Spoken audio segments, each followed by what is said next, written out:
Olá, caros alunos. Dando continuidade às nossas aulas sobre a formação da população brasileira, nós vamos falar agora sobre o êxodo rural. E o êxodo rural está muito conectado com o desenvolvimento industrial do Brasil. Para você ter uma noção, em 1920, apenas 10% da população brasileira ela habitava os centros urbanos. Na década de 70, isso passou para 56%, em 2010, 85%. E o próximo censo demonstrará que esse percentual cresceu ainda mais, não há dúvidas com relação a isso. Uma coisa é que precisamos analisar o que gerou o êxodo rural. O êxodo rural é a transferência maciça da população sentido campo-cidade.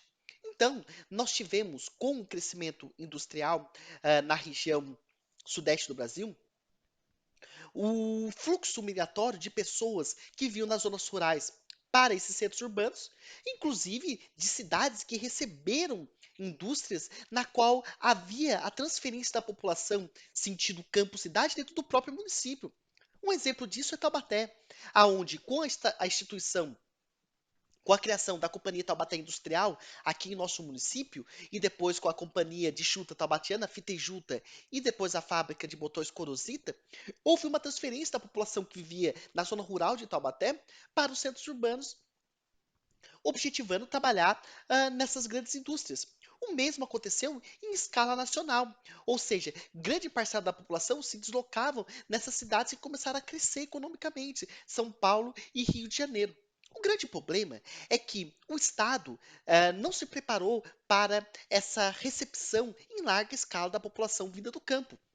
Isso ele aconteceu, né, essa falta de planejamento aconteceu desde a época do Getúlio Vargas, na década de 1940, e se estendeu até os governos do João Batista Figueiredo e do José Sarney, que foi a transferência entre o regime militar e o governo democrático.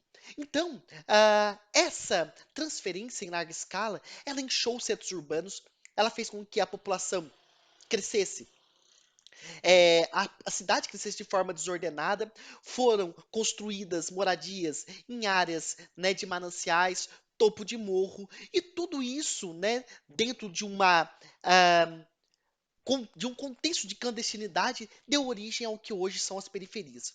É muito importante destacar que a concepção de favela no Brasil, ela não é essencialmente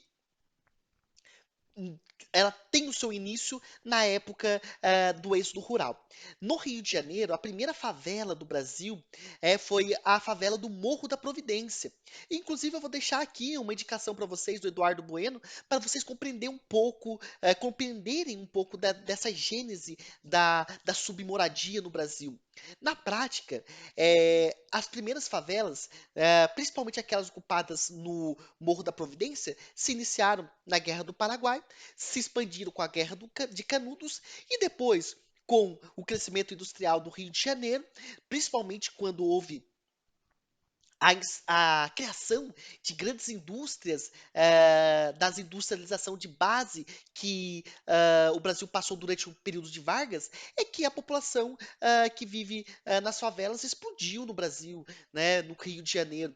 Hoje, estima-se que 30% da população do Rio de Janeiro ela vive em favelas e essa população total é de 9 milhões de habitantes. Portanto, você vê aí que aproximadamente 2 milhões de cariocas vivem em áreas irregulares, vivem no que nós chamamos de favela. E aí, então, basicamente, o crescimento da população urbana no Brasil, ela foi muito acentuada. Você vê, né, que de 1970 tendo 55%, né, chegando em 91 com 74%, em 2000 81 e 2010 84,4, 85%. Isso aqui vai aumentar ainda mais. E é por esse motivo que o problema urbano no Brasil, o problema da favela, ele vai continuar. O problema da periferia, ele tem uma tendência ainda de se materializar, pois, infelizmente, o governo ainda tem políticas habitacionais muito precárias. Infelizmente, essa é a realidade. E então, Conforme há o crescimento natural da população, né, maior a tendência de crescimento desse tipo de moradia e que é algo extremamente vergonhoso para o poder público. Eu já deixei claro aqui para vocês em vídeos anteriores. O morador da favela não deve ter orgulho de ah, viver na favela, porque o próprio Bezerra da Silva, grande sambista carioca, já dizia que a favela é um problema social, né? A pessoa tá ali, a pessoa que mora na favela não está ali porque quer, ela está ali porque é a única coisa que ele tem.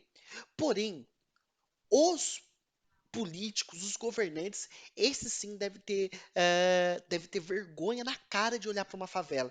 Porque aquele tipo de moradia, que é submoradia, é consequência direta do seu trabalho ou dos seus antecessores. Então não adianta ficar colocando a culpa no político da década passada, do século passado. É necessário ter ações para, a partir de um esforço nacional, mudar o panorama que nós vemos, que é a expansão da periferia, a expansão das áreas de favela. Isso é inadmissível. Isso aí é um clássico exemplo de falta de planejamento urbano. E hoje em dia nós temos conhecimento suficiente para romper com esse ciclo. É necessário evitar com que essas favelas elas cresçam. É necessário criar políticas públicas de habitação e é necessário para a população que já está enraizada naquela região, naquele bairro, naquela favela, de urbanizar aquilo, de tornar aquilo o mínimo ou trazer o mínimo de infraestrutura urbana necessária para uma vida digna.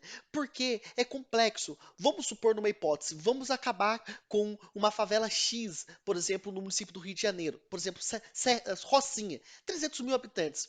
O que você vai fazer com aquilo ali, com aquela população que vive ali, com aquela população que trabalha próximo da sua moradia, próximo da favela? Você vai pegar e deslocar ela compulsoriamente?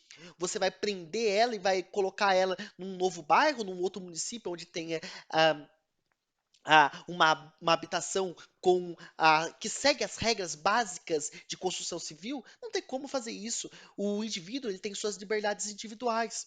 Todavia, é necessário dar possibilidade para aqueles que querem, aqueles que desejam uma mudança, que assim o façam. Então, é parte do Estado, porque o Estado, criando políticas de habitação e criando políticas de ah, educação, ele basicamente dá a infraestrutura básica para a ascensão individual das pessoas. Ele dá a condição para que o indivíduo se emancipe.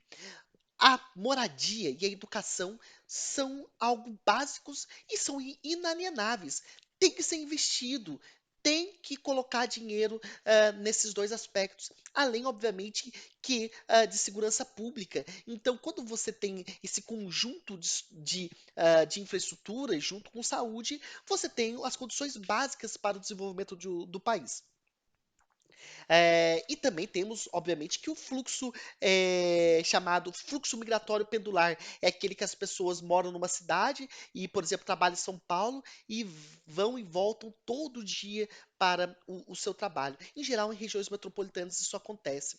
É por esse motivo que é tão comum esse fluxo migratório pendular que foram criadas, a partir da década de 1970, as regiões metropolitanas. Então, existe a região metropolitana de São Paulo. Inclusive, o Vale do Paraíba é uma região metropolitana. É chamada região metropolitana do Vale do Paraíba e Litoral Norte, onde nós temos linhas de ônibus, uma integração, né, inclusive telefônica, dentro dessa região, porque basicamente se torna uma única.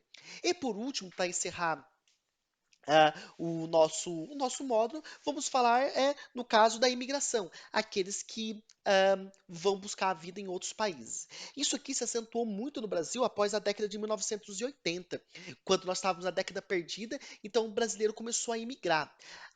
E sempre em crises econômicas, essa imigração aumenta. Sem sombra de dúvida nenhuma, os Estados Unidos é o maior destino dos imigrantes brasileiros. É aquela máxima da classe média que fala que o melhor lugar do Brasil é o aeroporto para ir para Miami. Eu tenho raiva disso aí. Sério, eu tenho raiva. Não é uma crítica à classe média, é uma crítica a essas pessoas. Além dos países dos países que colonizaram o Brasil e que esses imigrantes retornam para o seu país de origem.